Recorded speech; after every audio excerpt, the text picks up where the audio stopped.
Hey, hello everybody. Buddy, it's Joker from Players Wanted. With me is Moondog from Moondog Industries, and we're going to talk a little bit about some Bad Blood tonight. Maybe some other people will join us. We don't know. It's all up in the air. This is going to be another Bad Blood AAR, and Moondog, take it away, sir. Oh, no worries. So, for those of you who don't know, after every game, in fact, almost immediately after every game, because at the end of the game, we have to collect all of the sample cards from everybody.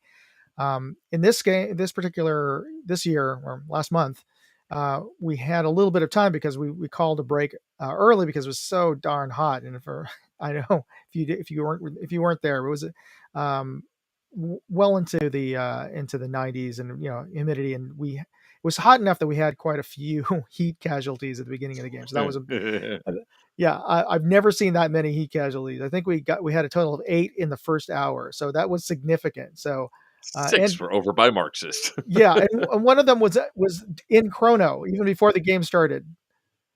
So yeah, that was. It anyway, was a. but so Sorry. it was hellacious, yes.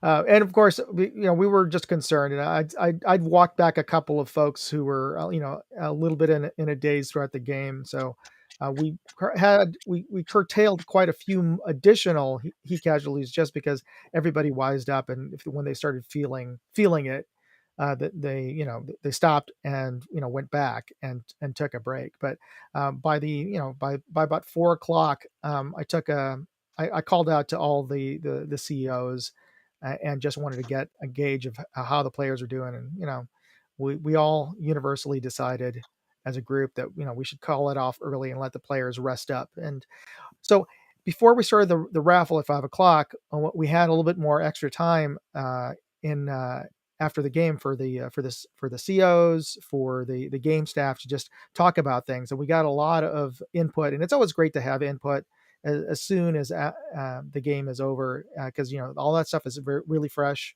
on your memory. So what I've always tried to do is collect an AAR report, from an after action report from all the game staff, and ask everybody to tell me what were the problems that they had that on game day, and any suggestions for how to fix those, and any suggestions for next year. So that's really what I want to get through today, and I've got quite a few. Ian Sonic actually collected a bunch of them, and unfortunately he's not going to be able to join us tonight.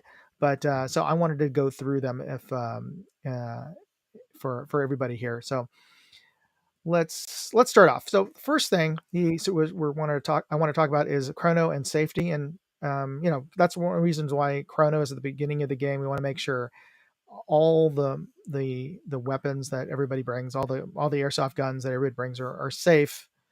And we know that there's an inherent risk to what we're doing, but there's you can make these guns more dangerous than they need to be to play the game. So that's where we're just trying to curtail. And the biggest thing that came out of the meeting was the need to the the issue of jewel creep with higher FPS guns, especially, and with HPA guns, and that's a whole nother topic, HPA guns. But so I think where we netted out is that we felt that we needed to move to a joule base. That's a for those of you who don't don't remember high school physics. Joules is a measure of energy rather than an FPS base. Now I know that there's conversions for that. So, but suffice it to say, there's a topic of joule creep, which I actually really wasn't all that aware of, and I actually had to look it up afterwards. So if you don't know what joule creep is, it's just that sometimes when your velocity, both of the velocity that your airsoft gun is able to propel a BB and the weight of the BB, it's not a uh, a geometric curve. It's an exponential curve. So in terms of the amount of energy that a person will receive. So the heavier the BB, the higher the FPS, the energy or the damage that your gun can inflict can actually be greater than just the FPS measurement. So I'm gonna propose that, and I'm gonna agree with the suggestions that I think it, Sin and a couple of the other folks made, that we switch over to 32 gram BBs for. Now, this is something I wish Sin or some of the other folks who are a little more knowledgeable about this. I'm going to talk to EVIC, and I'm going to propose that we measure just the bolt action and just the HPA guns using the heavier BBs, because those are the If big. if Mhm. you do that, it's really going to mess up the chrono lines. Well, we're going to separate those guys out anyway. So those chronos are going to be calibrated for those particular guns, right? Meaning that if you're going to have different weight BBs for the chrono line, instead of it being uniform across the line, you might have a problem with, especially flowing through people through chrono. Um, so it might be a little bit harder to actually get people through quickly and easily, um, because you're going to have different weight BBs for, say, AEGs and everything else. I mean, honestly, if it comes down to .32s, like I said in the past, like almost every single event I've been to, just chronos all guns and .32s. Well, okay, I'll talk to EVIC about that. The one the there's a significant cost difference between a 32 gram BB, and the other thing is most people don't shoot with 32 gram BBs. So if they're going to be chronoing at home or whatever, they're going to say, well, I have to get 32 gram BBs for my gun, right? So it's going to Well, I be, mean, if yeah. in, I'll let Sin hasn't responded back, but Mhm. Mom, you are sideways. There you go. Yeah, I was trying to figure out how to actually get it full screen so I could actually see the screen. Okay. My Um, desk still isn't set up yet, so Oh, great. I'm um, glad you guys could join us. yeah, Buck is also like, he said he's working right now. Okay. His signal's kind of low. I just Fair I would enough. just say I would divert to like what Sin would recommend and everything else, but I just, you know, we've, like I said, every other event that I've been to, everybody gets chrono in .32s, even if they don't shoot .32s. So the jewels are going to be the jewels, whether or not the gun really hops them up or anything else with a .32. And there goes Buck. Oh, okay. Well, yeah. Oh, well, anyway, I'm gonna have to bring that up to Evic, but that's where I'm landing on it. So I'm gonna come back to that, as to where we're gonna end up for next year. But I just wanted to address that issue with the chrono standards. So that is going to be looked into. Now, The other suggestion so the next suggestion for the chrono was reversing the flow of players coming in. Where we had them come in was a very much of a narrow choke point along the edge of the netting wall. So I think the suggestion was to go use the sort of main wider egress entrance area, and that makes sense, especially if we're going to be calling Have folks separate line. if we're going to be calling folks into separate lines. And one of the other suggestions, that's only makes sense, and we just need a little bit more management of the folks coming in, and Sin did a good job of that as well, getting up there to the front. So, but I'm going to actually, I'll talk to Anthony Sasso, who's been involved with the chrono line.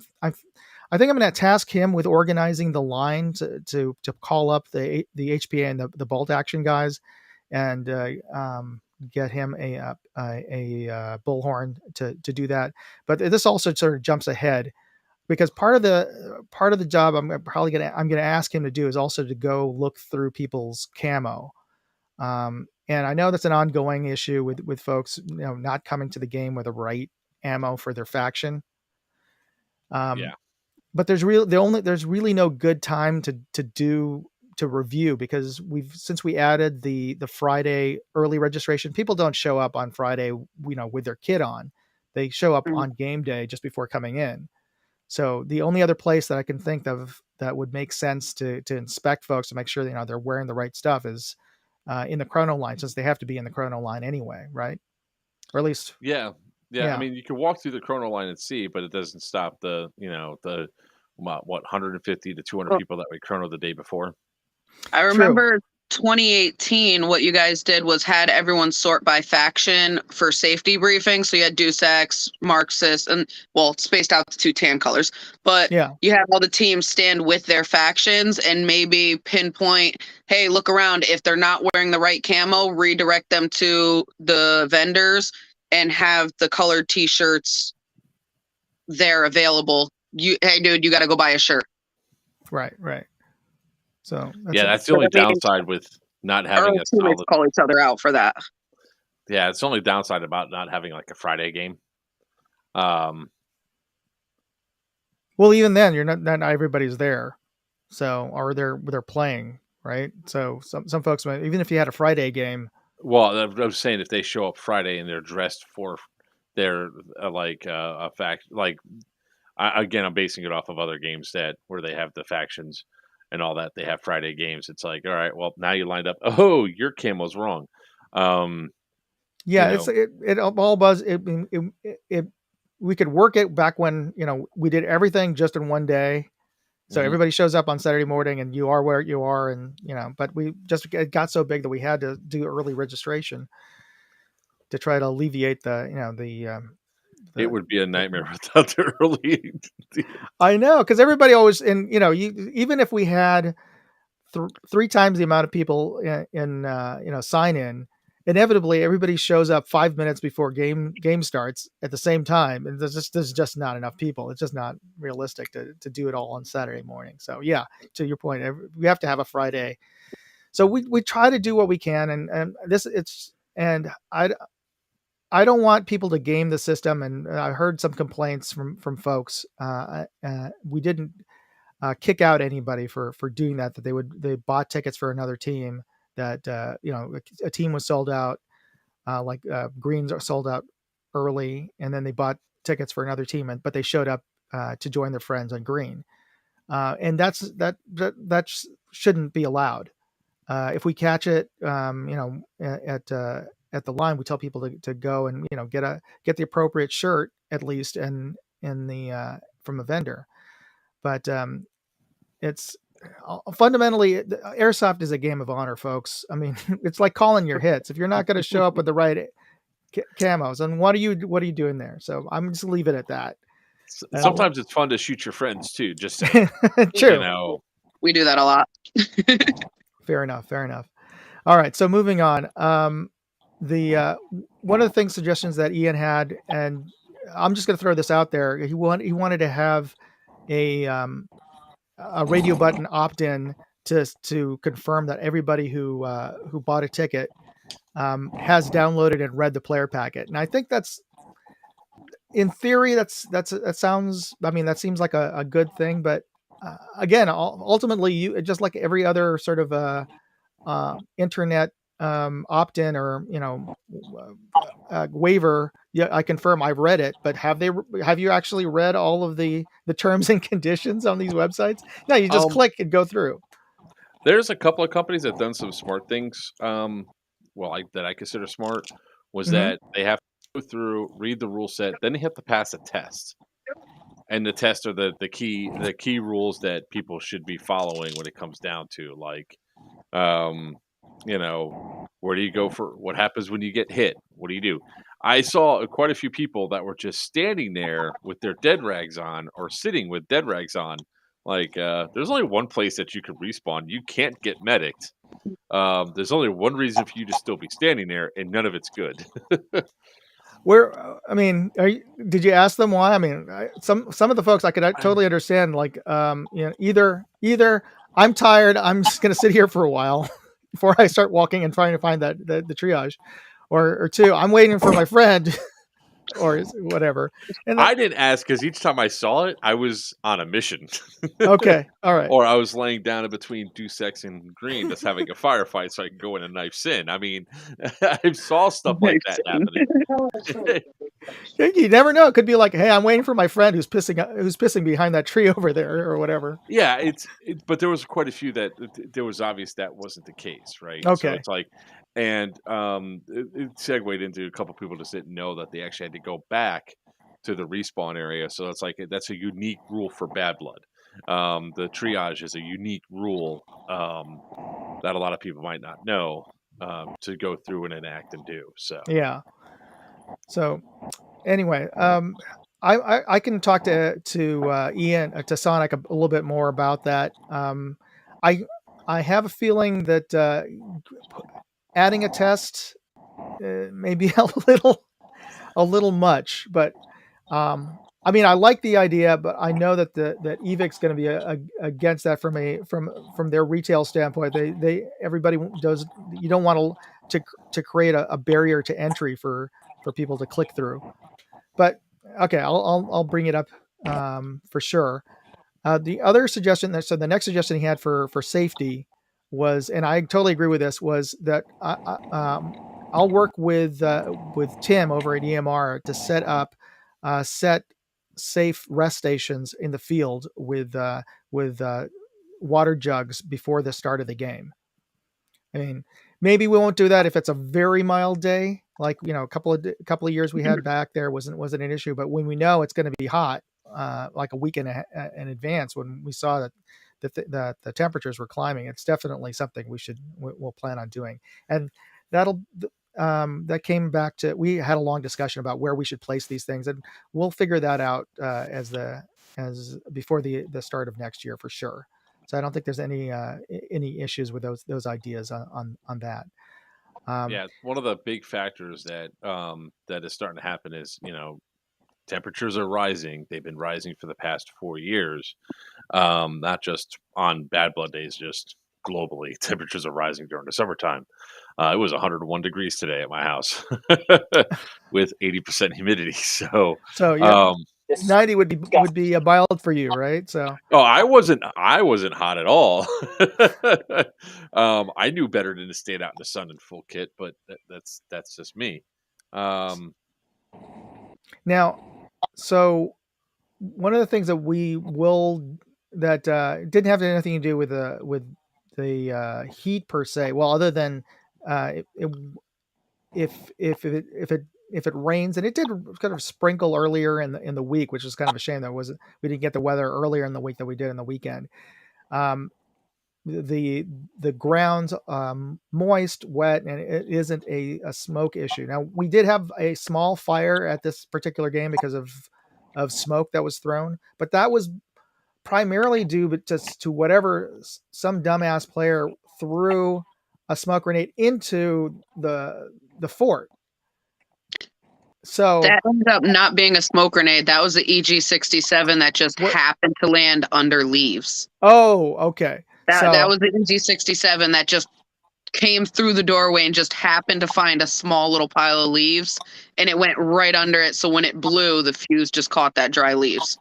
So that's one of the things that, that's why that's the reason, for those of you who didn't know, last month is the reason why I had to call a stop to all pyro halfway through the game. It's just because we had a fire issue, and heaven forbid, one of the big fort burns down. That would be a real tragedy as far as the field's concerned, and for the game as well. So anyway, we will just have to judge the field conditions and let you know, even though if we say that these, the smoke grenades or whatever are allowed, if the field conditions just don't allow it for safe use because it's been like a dry month or whatever, it is what it is. We have to decide on the game day what the conditions will be like. So that's something that everybody should just be aware of. I want to start up a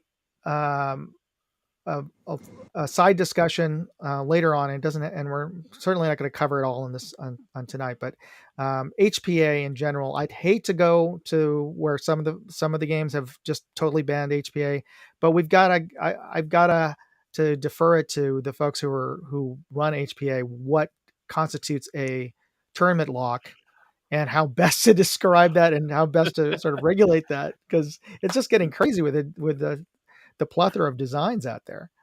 I'm not the person for that discussion. That's a sin discussion in my book. Yeah. So I'm gonna put that. I'm just throwing that out there because it was one of the topics that came up, but I'm not gonna even touch that in this. But just know that I'm gonna ask the game staff to form a small committee just to discuss that and to figure that out before for next year. And there was a suggestion that instead of red rags next year, that we go with barrel covers as giveaways. I'm kind of against that in that that's how barrel covers get lost, and that's it's nothing common to the sport. So, well, it's so much that. So we did give away barrel covers one year, and I thought that was nice, but we've got two vendors there. If you don't have a barrel cover, get it from them. And what I'm saying is, if I have to put my barrel cover on and off each time I die, that's going to happen a lot. Although I didn't need it too much for last game, but that's how, if people keep on taking out and put it on their gun and taking it back off.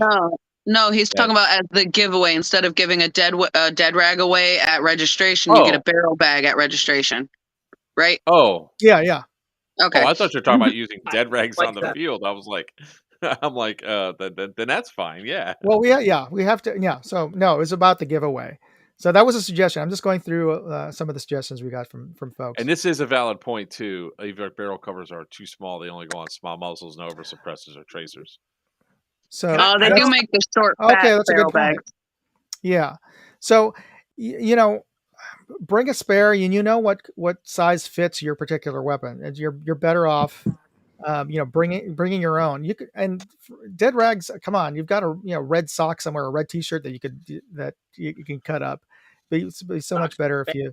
But it's nice to get we actually were using the dead rag the other day for our dishes at home. So they're useful outside of airsoft. Mine are microfiber. I don't have one in my office right now, but I got mine specially made.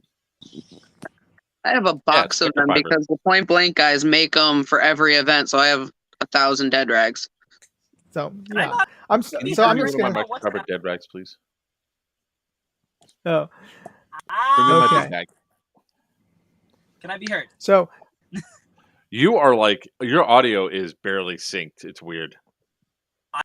I am sorry. I'm in the car, so I was trying to interject. In regards to those muzzle things, they released Marvel finding a barrel cover. You should look again because they have extra large ones that are fucking huge. The Evic has extra large ones? Yeah, they're big. You know what? They're really big. I got one year when I think it was the year that they sent barrel covers, and all of them were the regular small ones, and then there was one in the bag that was like this wide, and I was like, I thought it was a mistake. It's probably for the P90. Yeah, we freaking this thing, the barrel cover itself is large Barrett 50.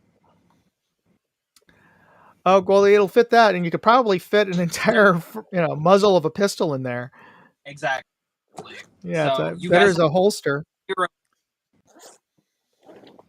So before we move on from chrono and safety, since that's the beginning of the game, and there he goes. There's your promo dead reg. Since we have Vendetta on the line in the group here, I just want to hear from you your thoughts on chrono and on sign in, since she's in charge of the sign in process. If there was anything that you wanted to add or suggest to folks to streamline the process. Oh, she's bowing out because her audio sucks, is what she says. Okay. Oh, okay. Well, can you want to just type in a chat suggestion, and I'll get back to that. So I think in the registry or in the sign in process and in the chrono process that we talked about is having the chrono line manager be one of the inspectors, and I also do have a line manager for registration whose also job was to go through and make sure everybody's wearing the right camo. But another point of checking would be the chrono area, which I think both would be the case. And concerning uniforms, I will add a yellow armband for the embeds to wear along with getting vests. So that'll be an addition for sure for next year. Because that's also an easy identifier. So then we don't have to go sit there digging through a dump pouch to rip out the vest to put it on, and they come up in and have the why are you still shooting me? So Vendetta's saying that her audio isn't, or she's not coming in, but she says overall that she didn't have any problem with the sign in. I agree with that, but reading the player packet because I'm not the FAQ. Yeah, so folks, don't ask the folks at the sign-in desk, questions about the rules of the game. They're just there to hand you your wrist tag and make sure that you're on the roster. But yeah, they're not the FAQ lady. Okay. Do you have a phone? Pull up your phone. Read the rules. It's a PDF. Come on. Okay. So moving on. Spawns, start points, and triage. Next year, we're going to eliminate your starts location as a fixed spawn point. You will still have we're still going to designate a place for you guys to start, for your faction to start. But once you leave there, that's it. Now, that start point may actually be a rest area for possibly. So I'll have to talk to Tim about that. So we may have your start location be a water stop and a safe zone, but that's not going to be the place where, as a dead player, you go back to respawn. We're going to add an additional triage, and so that you won't have to walk all the way back to your start point. But that's something we're going to be adding for next year. I think that if the start points are where a water refill station is, so people can still stow their gear there, at least they know there. They just can't spawn there. So then they don't get pissed off when a wave of like Marxist or Duke says comes running by their spawn. They're not like, I'm spawning here. No, you're not. Triage. I am so sorry that I keep fucking bowing out. I don't know why. But... It's a signal, so don't worry about it. Yeah, I don't. It's a cellular signal. No worries. Because that way they can't complain and all that, and then it's also a matter of that we don't have to watch our backs when we're going past those spawns as well, like those start points as well. Like, hey, you don't shoot us, we don't shoot you because 100 foot, whatever. Well, that's another thing. And it touches on the need to. I really will make sure that for next year, that as we're getting more embeds, that I'll spend time to have a more in-depth briefing on all the new embeds to make sure that they understand how to manage the triage, like things like the fact that there's a 50-foot buffer zone, and not to put a triage too close to the front lines, and not ever to put the triage zone over a stamp sample, because then no other player can get to that. I mean, no other faction can get to that because you have your triage. You can't use your triage as a strategic block as a stamp blocker. Yeah. So that's something that I'll work on, and we'll work on for next year with the education of the embeds. So let's see. I'm going through here. Yeah, we're going to add more embeds. So that's one of the things I'm going to be doing for next year. And this is a good opportunity to recruit for them. If you are an experienced player and have been to Bad Blood before, and you are the kind of person who who really has a thing for fair play and for rules, please reach out to me. Reach out to Ian in the Bad Blood series group, or on Facebook or whatnot, or even on my website, moondogindustries.com. And let's talk. I'm definitely looking for good, responsible players to be embeds and future staff members, or even COs. Let's see. There's a couple of technical suggestions that Ian had about spawn locations and geolocating them. I'm open to the ideas, but every time I've looked into doing anything that with GPS or electronic, it's more trouble than it's worth, because they're not foolproof, and the signal, the cellular signal isn't consistent throughout the field, so it never exactly works. But in my ideal world, I would love to know where, as the game or manager, the overall GM, I would love to know where all the faction COs are on the map, as well as where their triages are, so I can see and head off any potential issues with rival triages being too close together, things like that. But if somebody, I'm open to suggestions for ways to do that, but I haven't been able to find a good way that wasn't overly complicated, that it made it even worse. So anyway, one of the things that the issues that we had, especially at the beginning of the game, I know that Joker, you had with getting with helping the folks who had heat injury, and that stemmed from the fact that when we radioed the EMR staff to get an EMT out, they went to the wrong location because of the terminology being misidentifying where the location of the injured player was. So for next year, for all of you who've played the Bad Blood before, we're going to change the names on the map, and we're just going to use the names that EMR uses for their locations on the field. We're essentially going to use their map in certain terms of naming, because it just to avoid this the same thing happening again in the future, where if there's an injury, somebody misidentifies the fort for the castle. I mean, that could still happen, but I'm trying to avoid that. So just be aware that next year we're going to be changing the names on the map. Okay. That makes perfect sense that way, because we don't have the delay that we had last time, because I think it took upwards of 15-20 minutes to get somebody down to the ravine for the first set. The second set was faster, because I was like, we're out. I was like, go to the same place you went last time. We'll flag you down. And sure enough, he comes running through, and we're waving him in. Because they were looking around. They were searching around for that player, and because they weren't there. So anyway, so enough said. We're going to be changing the map names for next year. Now, this is something that you for sure, Joker, are going to be wanting to hear.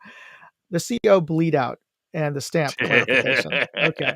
So I will, listening to your comments and other folks, I'm going to provide that the COs must give the stamp within 30 seconds of being touched by a collector.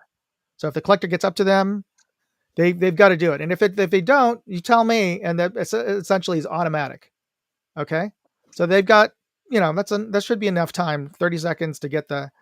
And here's the other thing for the COs. I wasn't sure if I missaw it, but COs should have their blue pouches outside and visible. So, Yeah, they were hard to see. Evidently, I walked right past a Deuce X CO, and I was looking for COs. So, if you didn't identify who the COs well in advance or what their kit was when you go walking on there, most people probably would not. and that's still hard, because everybody's kit looks roughly. I mean, there's not that much of difference in a lot of ways. It's very easy to identify Sin. It was not easy to identify Marxist. And it was not easy to identify Deuce X, because when they're all kitted up, they look like any other regular player. Yeah. Now, and it's a pity that more of the staff aren't on here right now. But a suggestion that I was willing to bring up from a past game is, one, we could have the COs designate another player be their sample bearer rather than them, or two, and the reason I put that out there is we could have those guys kitted out in like lab coats, so they're totally identifiable. Or you could put CO and XO patches on their helmets or on their arms. I have some of them, myself actually. So, or in past years we put blue armbands on the COs. Oh, Ian, you did. We're able to make it. Very good. I can see them. Can you hear us, Sonic?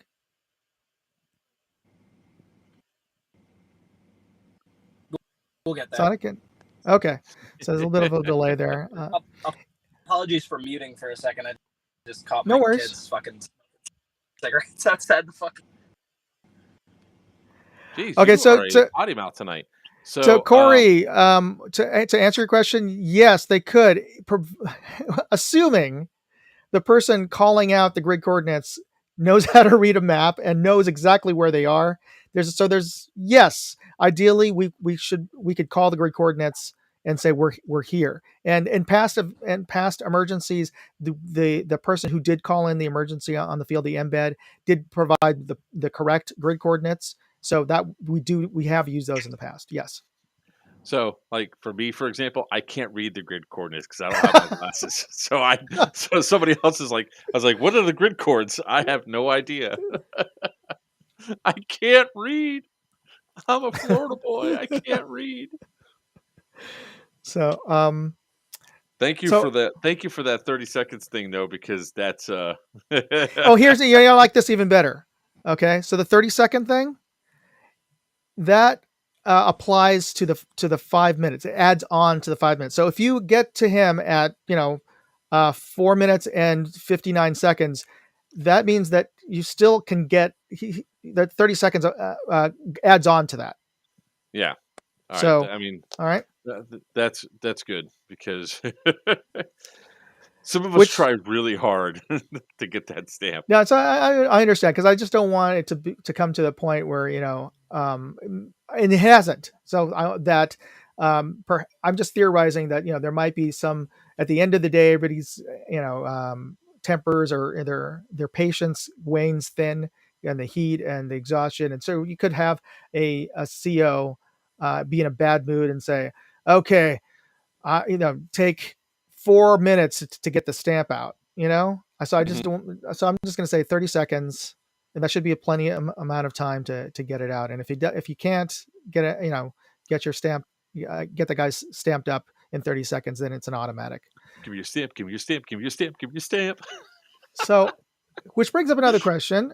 And I'm just going to throw it out there. 5 minutes is, I've asked this in past events, and everybody and all the COs universally said 5 minutes is the time that they wanted. And I offered how about 10 minutes? But because that's the typical respawn time cycle with the triages, but everybody wanted 5 minutes. So if 10 minutes. I'm gonna ask what 10 minutes out of play where you have to be in that position, it can be a little much for the COs. 5 minutes is 5 minutes is fine. It's just that people need to understand that you have 5 minutes to get that stamp from the CO. Just because you're walking up at 4 minutes and 59 seconds, if you don't lay hands on them and 5 minutes is up, they can get up and move. I mean, it is what it is. Yeah, and by laying hands, I don't mean grabbing them by their lapels. I just mean just touch them, just tag. All right. So, all right. You're killing all my fun now. I'm just saying. So moving on to communications, and these are some great. Oh, go! Did you have something to add to that, Buck? Since you're Oh CM? no, Joker's gonna be moving.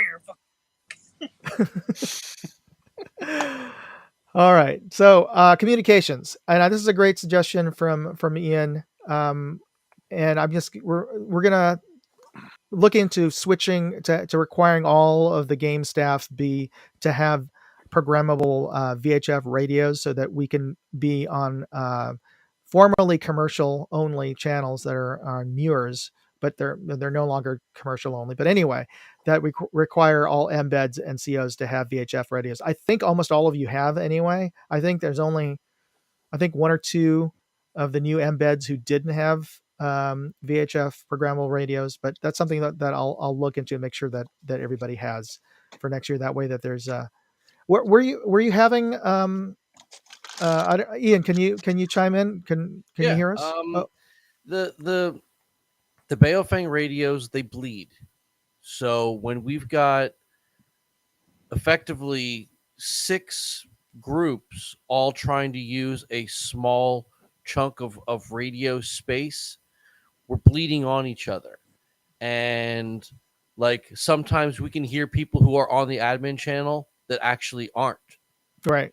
It's just bleeding through. So we'll start yelling, get off, get off, get off. They don't, but they're not on, really. Not actually on it. Yeah. So if we switch to a completely different band, we might get some bleed, but we're kind of leaving that FRS, GMRS wave. Yeah, adding more frequency space between. Yes, we're adding more space between us to kind of prevent any of that bleed, because part of the problem is channel lockout, right? So if somebody is bleeding onto our frequency, well, that means legitimate communications can't get through. So if we can distance ourselves more and more from those frequencies, there's a better chance that we can actually communicate with each other and messages will be heard. You know what I mean? Can I make a suggestion? Yeah. I hate to say it, but a lot of the guys on like the just regular need them to have the radios, and I think having them effectively could only be having each embed have them on a separate channel with just nobody else. I think having every single person having the availability to get on said, I think staff only going forward is the best course of action. That way we're not traffic. Yeah, I think general policy no radio. Well, I highly doubt people aren't going to follow that. I mean, they're going to be like, okay, sure, no radio. I would love that. The question is, like, for the folks who are lost, that should apply for, like, where is my triage? From what I experienced, except for that one kid that was actually literally on our channel in the chrono line. Oh yeah, that was annoying. Yeah, at least I found him. Hey, what's up, Cam? What's up, bro? We really didn't have too much. At least I didn't experience too much bleed over from other channels or from other. When I was out there, I mean, we were able to clearly communicate. Now you might. The bleed over happens a lot when you're in proximity with other radios. Yeah. So I know I was getting bleed when I was around certain groups, either just a lot of radios all at the same time were kind of overloading my system and I was picking up everything. And I know Joker had it too. Sin was complaining a lot about people bleeding onto the admin channel. He was complaining about the person that was hot micing on the admin channel. Yeah. Yeah. But there's a good chance that was just somebody hot micing on another channel and he was getting bleed from it. So every time he screams about it, well, they can't hear him because they're not actually listening and transmitting on that frequency. Well, I got a question. Who was that kid in the Chrono line that was hot micing the admin channel? He was a black shirt, and the only reason why I figured it out is I was walking around and I was talking loud because I could hear myself while we were in Chrono, and I'm like, "Who the hell's radio is this?" And the kid never fessed up that he had a radio. I was like, "Do you have a radio?" And he's like, "No." So then when he went over to, I started. The radio went away from Chrono. Yeah. Then I heard him talking. I heard him talking to a vendor, so I went running right over to vendor row. And then I heard Paul's voice, and I went over. I was like, "You." Well, so what did he say? He's like, "I don't know. I didn't know it was just given to me this way because he had a crappy push to talk little thing that it came with it is that he was using. So it was constantly queued up, and I was like, "Yeah, here you're on a different channel now." And he's like, "But," I was like, "This is the staff channel. You're not on it."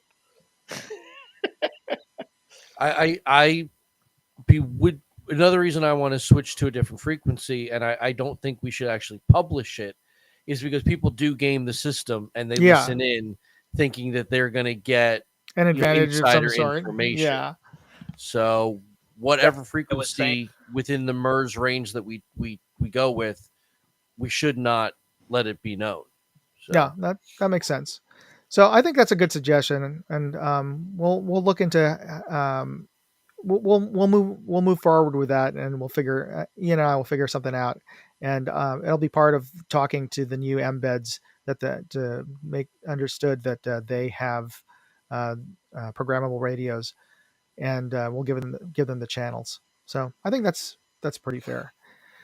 All right, so end of day special missions. I totally understand. This was the first time we were doing this. I think next year for sure I'm gonna give if we do the same special mission, what I would do is I would give that HVT a lab smock to wear. So totally easy to identify, and that's something actually we did years ago. I think it was in the first two Bad Bloods. There was the lab guy. So I think it'd be kind of fun to bring that back. And here's something that an idea I was floating a while back, and I don't know if this is even feasible.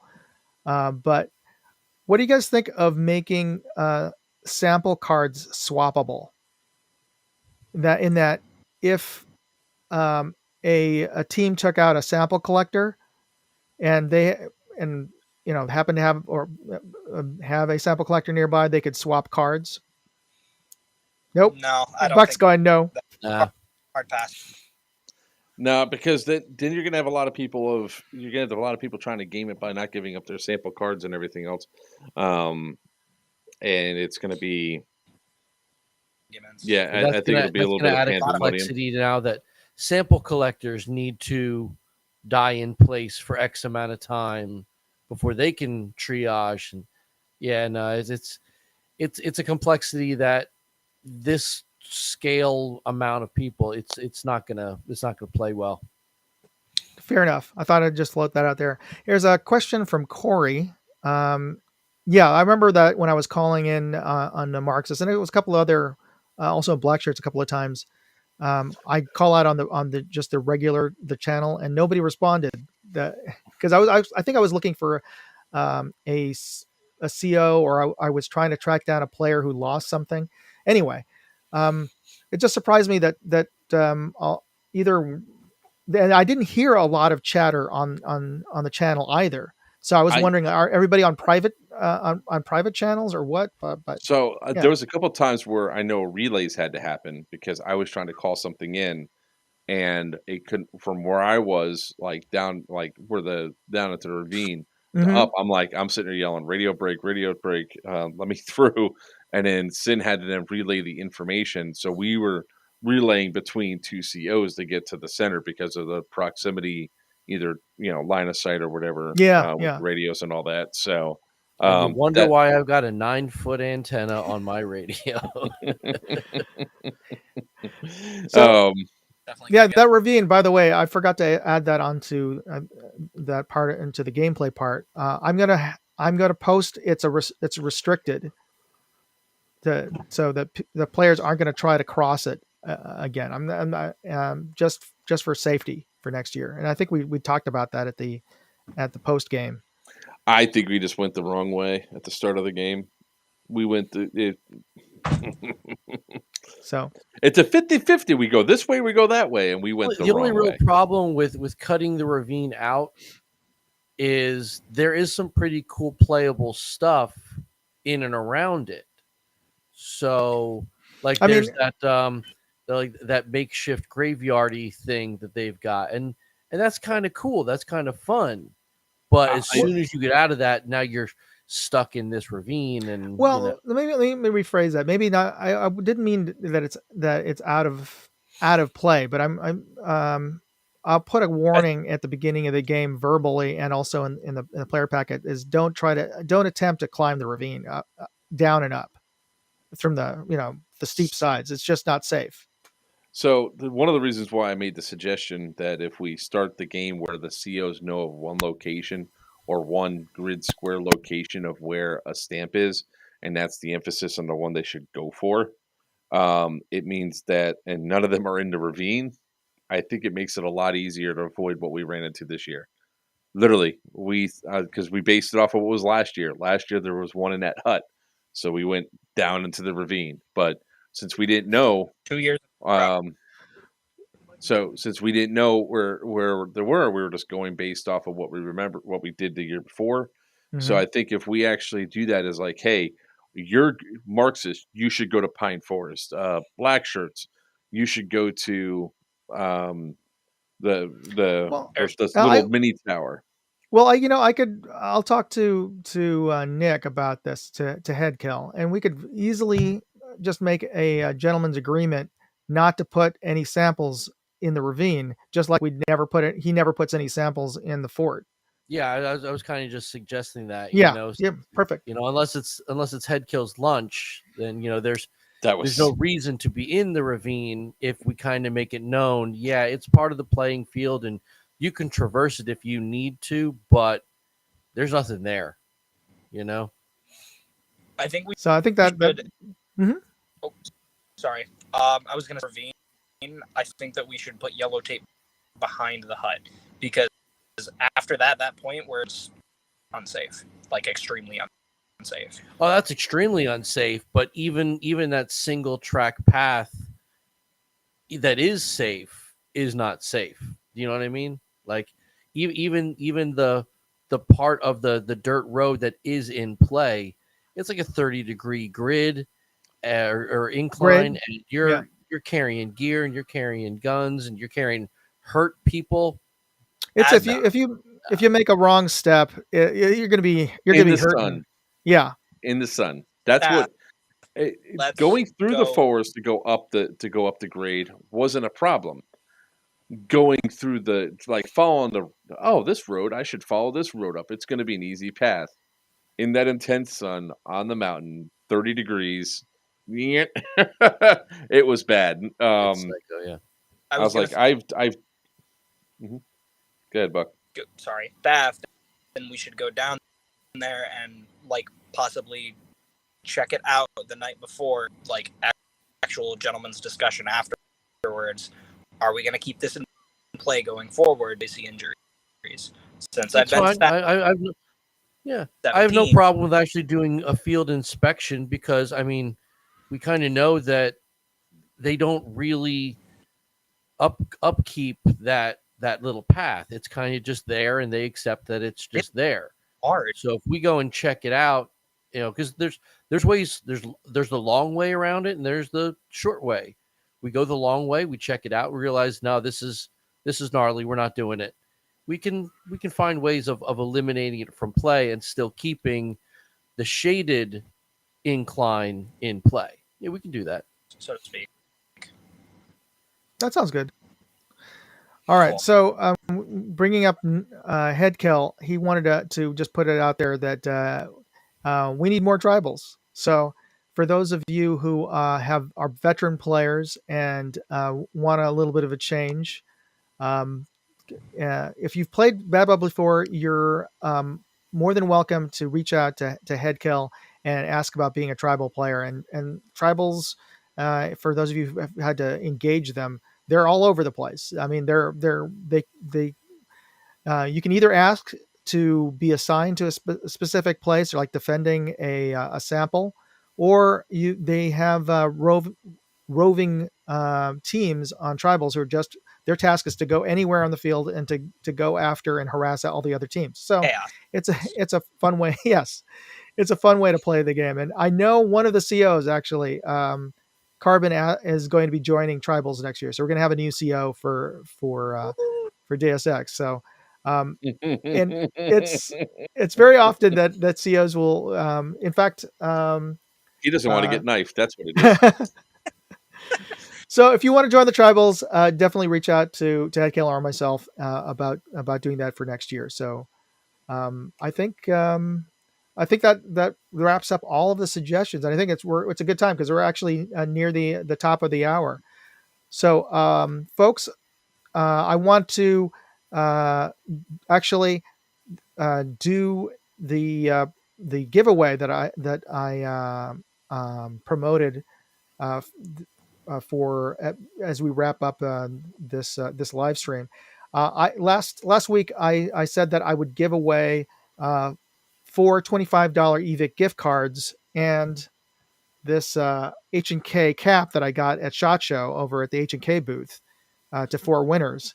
So I asked everybody to subscribe to my Moondog R&D channel, which is getting very close to 1,000 subscribers. So I'm really happy about that. Once we get 1,000, then finally all those videos can hopefully get monetized, or at least most of them. But yeah, we'll see. You'll see a bunch of yellow dollar signs. Yeah, we'll see. Somebody did an analysis of my channel. And he said, "Oh, I'm earning $5 a day." That's it. That's all I get.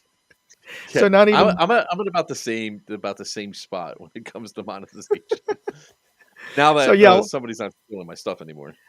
Well, you keep letting Buck talk, so there goes your monetization. One of the second things is a lot of my old airsoft videos. YouTube won't let me monetize them because they at the time it fell outside of they say that you're allowed to put up. I think they don't allow you to put up links. So I did a review on a product. Like a gas blowback, and I put a link to EVIC because naturally I'm reviewing a product I got from I bought from EVIC. I'd put a link in the description, but YouTube says nope. That's I don't know. They thought it was verboten, so they tagged that video as non-monetizable, which is kind of BS anyway. It's anything that has to do with any sort of guns. They're going to tag it as limited or no monetization. Yeah, so But even the limited stuff, I mean. Even with limited, I'm getting about $5 a day. So yeah, we're definitely not doing this for the money. Yeah, not at all. Yeah, I can't even buy a gallon of gas right now with my YouTube money. Anyway, I set up all the folks who submitted screenshots of their phones or their devices showing that they subscribed to Moondog R&D and sent and emailed me. Those screenshots were entered, and I put them in through Wheel of Names, which is an online sort of raffle service. And so we're gonna pick 4 winners. Okay. Take care, See you guys. later, Thanks, Buck. Buck. All right, you ready for this? Yeah.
All right. Well, congratulations to the winners. Hope I'm sorry if I'm butchering your name, Mike Mihalich of Douglasville, Georgia, based on my emails here. So congratulations, you win the HK cap and the $25 gift card, and also to Rich Gordon of San Ramon, California. I'll be sending you out a $25 gift card, and Greg Seaton of Ames, Iowa, I think.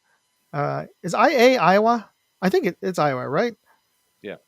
Yeah. Okay. So, um, Greg, you won a gift card, and Done Tesfu of San Jose. Okay, so you're local. You win a gift card. So congratulations, and I'll be putting up another giveaway. I'm going to be doing a giveaway every week. I'm going to be doing those on Mondays.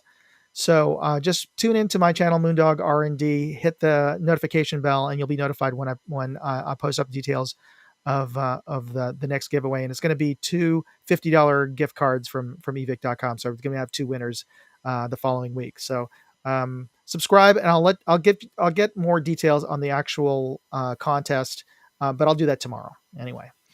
Yeah, All right. it's kind of funny how many of those things landed right on the line. I know. I was like, oh my god, he's gonna no. Oh, it went over. It was. I have no control over this thing, and I was like, oh, dude, that sucks. So, yeah. Well, I know Zephorius there that said he goes, I had a great time this year despite Green not getting to win. Get some. I'm really looking forward to the next event and all that. So I can't wait for June to come around. So I can't wait to go get peppered again as as the Zombie King, just going for players. I got new armor. I got a new padded shirt too. I mean, I was like, you know what? I got to do something. I mean, I got tattooed. Of course, I was running into like 50 players at Yeah, once. you're running straight at them. Oh yeah, every time. Yeah, I got a hit on me from 30 feet away from somebody who I was in front of you, so that's I got collateral damage. Shoot Joker, he don't care. He's running straight for us.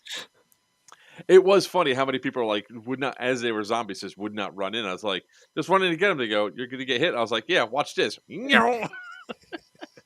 They're like, you're nuts. I was like, well, I get shot with much higher FPS guns at much closer range at Miami Airsoft. I'm not worried about it. But all right, so let me wrap this up, and I'll let you have the final word there, Joker. But I want to thank everybody who came online to Buck and Amanda for coming on and chiming in, and Sonic and Vendetta.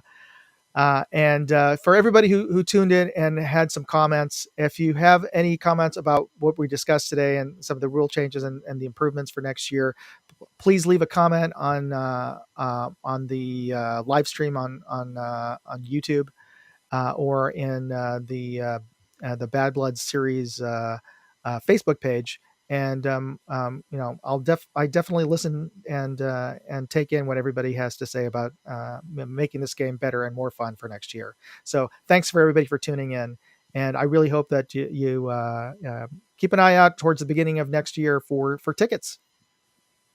All right. Yeah, I'm looking forward to it. Can't wait for the date. So, with that being said, I'm Joker from Players Wanted. That's Moondog from Moondog Industries. There's Ian from New York City Airsoft. There's Vendetta from Moondog Industries too, I guess, right? Yeah. And until next time, may your BBs fly true and your opponents always